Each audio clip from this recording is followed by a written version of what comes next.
भारत की आबी दहशतगर्दी नाकाबिल कबूल है। दहशतगर्दी की हर शक्ल को मंतकी अंजाम तक पहुंचाया जाएगा। दुश्मन के अज़ाइम को मुकम्मल तौर पर शिकस्त दी जाएगी।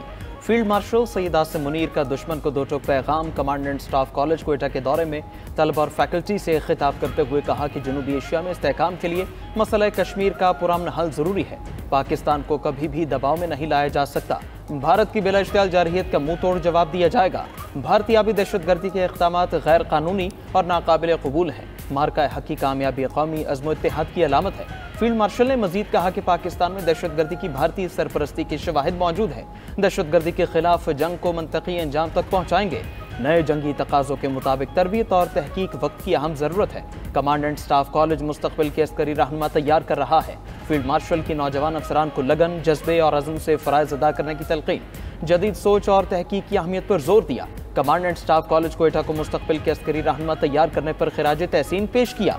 कहा कि जदीद जंगी मैदान में फुर्ती, जिद्दत और पुख्ता अज़्म नागज़ीर है। फील्ड मार्शल ने ऑपरेशन बुनियाद मरसूस के शोहदा को खिराज अक़ीदत पेश किया।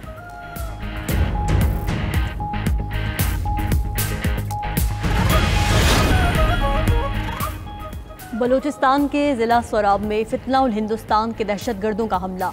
एडिशनल डिप्टी कमिश्नर रेवेन्यू हिदायत बुलैदी दहशतगर्दों से लड़ते हुए शहीद हो गए। तर्जुमान बलूचिस्तान हुकूमत शाहिद रिंद के मुताबिक सोराब में बैंक और इंतजामी अफसर की रिहाइश गाह पर हमला किया गया। यह हमला रियासती रिट चैलेंज करने की मजमूम कोशिश है। सोराब बाजार में बैंक लूटा गया और सरकारी अफसरान के घर जलाए गए। वतन के सिपाही ने जान का नजराना देकर बहादुरी की नई मिसाल कायम की। ADC रिहाइश गाह पर खवातीन और बच्चे मौजूद थे। FC पुलिस और लीवीज इलाके में मौजूद। इलाके में क्लियरेंस ऑपरेशन जारी है।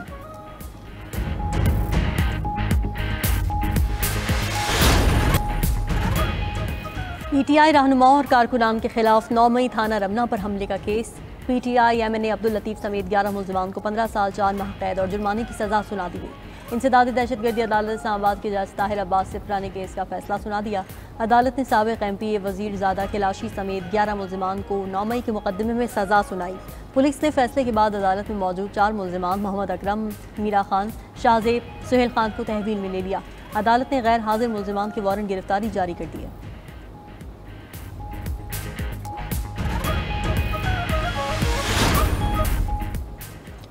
फौजी अदालतों के पास सिविलियंस का ट्रायल करने का इख्तियार नहीं। 9 मई मुकदमात में सिविलियंस को सुनाई जाने वाली सजाएं और उनके ट्रायल कलअदम करार दिए जाते हैं।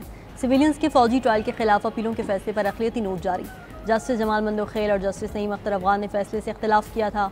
अक़लियती नोट में सवाल उठाया गया कि क्या फौजी अदालतों से सजाएं सुनाने से दहशतगर्दी ख़त्म हुई।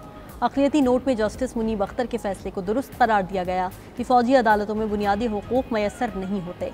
इस्तग़ासा के पास कोई सबूत या मवाद ना हो, फौजी अदालत सज़ा कैसे दे सकती है। सियासी मुकदमात का बोझ फौजी अदालतों पर डालना नाकाबिल फ़हम है। फौजी अदालतों को आम अदालती निज़ाम के बराबर नहीं समझा जा सकता। ऐसा लगता है हुकूमतों को फौजदारी अदालतों पर एतमाद नहीं रहा।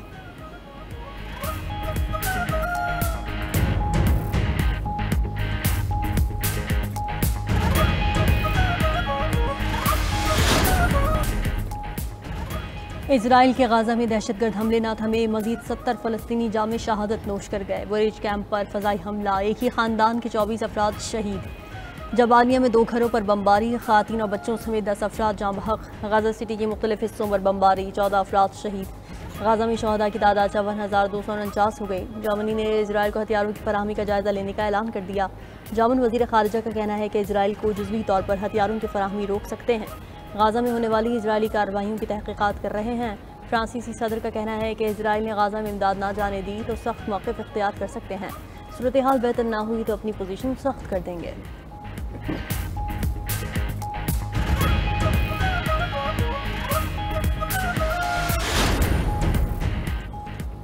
अमरीका में लाखों तारकीन वतन का मुस्तक़बिल खतरे में पड़ गया। ट्रंप इंतजामिया को 5,30,000 तारकीन वतन की कानूनी हैसियत ख़त्म करने की इजाज़त। अमरीकी अदालत ने तारकीन वतन के खिलाफ फैसला सुना दिया।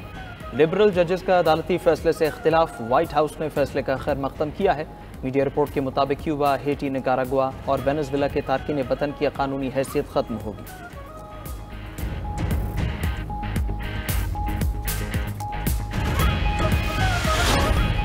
चीन ने अमेरिका के साथ मुआहदे की खिलाफ वर्जी की है। अमेरिकी सदर डोनाल्ड ट्रंप का कहना है कि टैरिफ ने चीन के लिए अमेरिकी मार्केट में तिजारत करना अमली तौर पर नामुमकिन बना दिया था।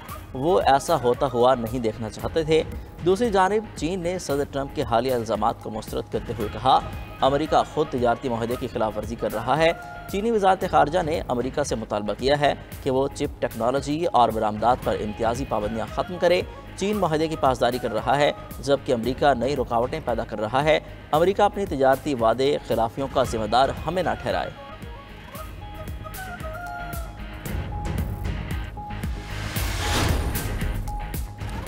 रूस अमन मुज़ाकरात को नाकाम बनाने की कोशिश कर रहा है। यूक्रेनी सदर ज़ेलेंस्की कहते हैं, मुज़ाकरात के मायने खेज होने के लिए एजेंडा वाज़ेह होना चाहिए। यूक्रेन अपनी तजवीज़ रूस को भेज चुका है, लेकिन रूस ने अभी तक अपनी तजावीज़ नहीं भेजी हैं। खबर एजेंसी के मुताबिक रूस और यूक्रेन के दरमियान मुज़ाकरात का दूसरा दौर जून में होगा। पहला दौर 2 हफ्ते कबल इस्तांबुल में हुआ था, जिसमें कोई पेशरफ्त नहीं हो सकी थी। उधर अमरीकी सदर का कहना है कि रूसी और यूक्रेनी सदूर दोनों जिद्दी हैं। अमेरिका की रूस पर पाबंदियां आयद करने की तैयारियां। अमेरिकी सेनेट में अगले हफ्ते रूस और रूसी तेल और दीगर सामान खरीदने वाले ममालिक पर पाबंदियां आयद करने के लिए बिल पेश कर दिया जाएगा। अमेरिकी रिपब्लिकन जमात के सेनेटर लिंडसे ग्राहम का कहना है, रूसी सदर पुतिन अमन अमल को घसीटने में मसरूफ़ हैं। सदर ट्रंप अब इस नुक्ते पर पहुंच चुके हैं कि वो रूस से ठोस इक़दाम चाहते हैं, लेकिन बदकिस्मती से रूस की जानिब से अभी तक कुछ भी नहीं किया गया। सोमवार को तुर्किया में रूसी यूक्रेन मुज़ाकरात का दूसरा दौर भी दिखावे के अलावा कुछ नहीं होगा।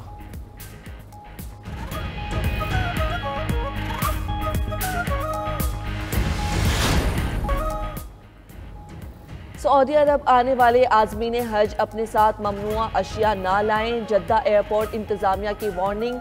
एयरपोर्ट इंतज़ामिया ने ममनुआ अशिया की फहरिस्त भी जारी की है।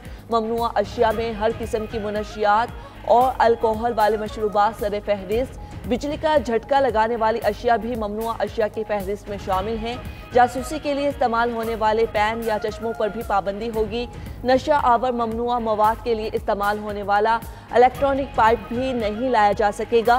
कीमती धातें, खाम सोना, जाली करेंसी, जादूगरी के लिए इस्तेमाल होने वाली अशिया लाना भी मना है। नाइजीरिया में बारिश और सैलाब से तबाही, 117 अफराद जाँ बहक हो गए। नाइजीरिया में होने वाली मुसलसल बारिशें बदतरीन सैलाब में तब्दील। डैम टूटने से एक गुंजान आबाद पूरा कस्बा ही पानी में डूब गया। रेस्क्यू ऑपरेशन के दौरान लाशें मिलने का सिलसिला जारी।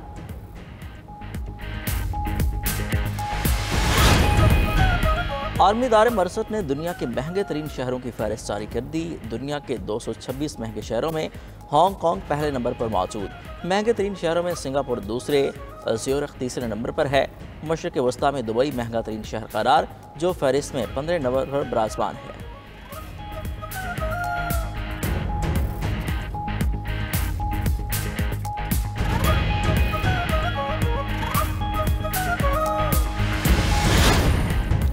शाम के शाहली शहर लाज़किया पर इसराइली बमबारी, एक शख्स शहीद, 3 जख्मी हो गए। अरब मीडिया के मुताबिक इससे कबल इसराइली फौज ने लाज़किया और तरतूस के इलाकों को निशाना बनाया।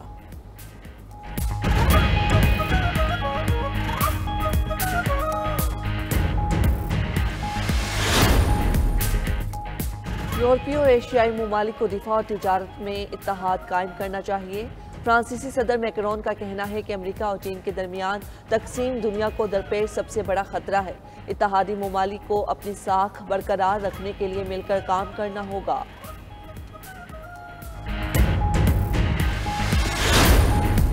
खुतबा हज का तर्जमा 35 ज़ुबानों में बराह रास्त सुना जा सकेगा। इदारा उमूर हरमैन के शोबा दीनी अमूर की जानिब से नए इक़दाम का आगाज़। खुतबा का तर्जमा मस्जिद निमरा से बराह रास्त नशर होगा। 50 लाख अफराद मुस्तफ़ीद होंगे।